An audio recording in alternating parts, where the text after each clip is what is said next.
The 16th of June is always known as the Day of the African Child. The Kingdom of Swaziland has gone a step further by declaring the month of June as Children's Month, where issues affecting children in the country will be brought to the fore. The launch of the Children's Month under the theme, "Every child has a right to be protected, empowered with equal opportunities," was launched by the Deputy Prime Minister, Senator Paul Dlamini. When launching the campaign, the Deputy Prime Minister implored every Swazi to protect children and that the government of the Kingdom of Swaziland will continue to strengthen legislation that seeks to protect children. When all duty bearers of children take stock of actions that will make Swaziland a better place for children. Children's Month also affords us a chance to intensify advocacy for children's issues. This year, 2017, the Kingdom of Swaziland is called upon to join the rest of the African states in reflecting on efforts and self-introspection of efforts by all parties to ensure that we take necessary and urgent measures to eradicate harmful social and cultural practices against children. This can be achieved by preventing and addressing violence against children, strengthening our children's holistic development potential, and applying such development fully and equitably. We have to embrace family units where moral values are taught and the spiritual and cultural heritages of societies are passed on to future generations. These endeavors are consistent with the African Union's development agenda for 2030.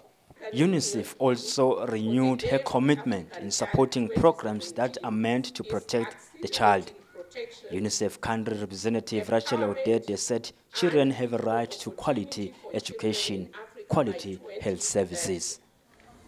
Drawing from this theme, the Children's Consortium, in collaboration with the Government of Swaziland and UNICEF, has localized the theme, and the theme is for us here in Swaziland, for every child, protection, empowerment, and equal opportunity.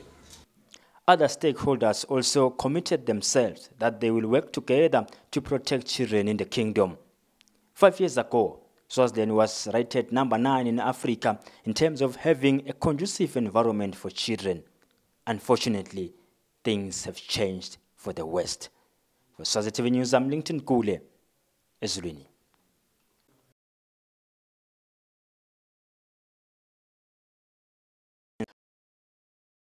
When the Minister for Finance, Paul Dlamini, announced the SACU 5th Summit at the Mountain Inn Hotel, the summit that will be staged in the Kingdom of Swaziland on the 23rd of June 2017, he mentioned that the country benefits immensely from SACU. Dlamini said 65% of the country's exports goes to SACU. The exports amount to 17 billion emalangeni. 90% of the country's imports come from the SACU pool. The minister then highlighted what the meeting of the heads of state will discuss.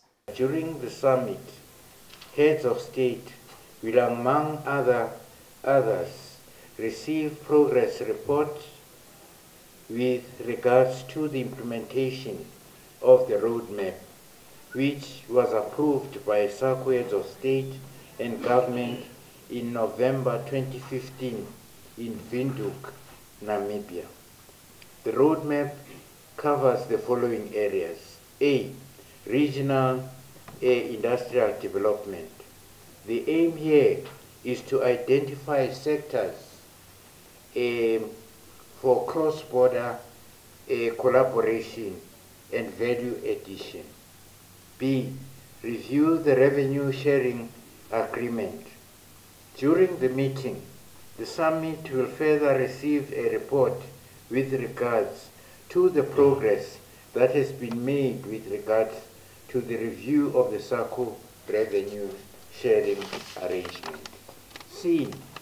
Trade facilitation. Under this area, the ambition is to facilitate real-time data exchange, minimize risk, and ensure accurate data, trade data, and ensure the security of the international value chain. The development of SACU institution. There are institutions under the 2002 SACU agreement which will need to be developed. For example, the establishment of the Tariff Board and the SACU Tribunal. The minister said the heads of state meeting will be preceded by a meeting of ministers for finance and trade. For Swazi TV News, I'm Lincoln Gule at the Mountain Inn.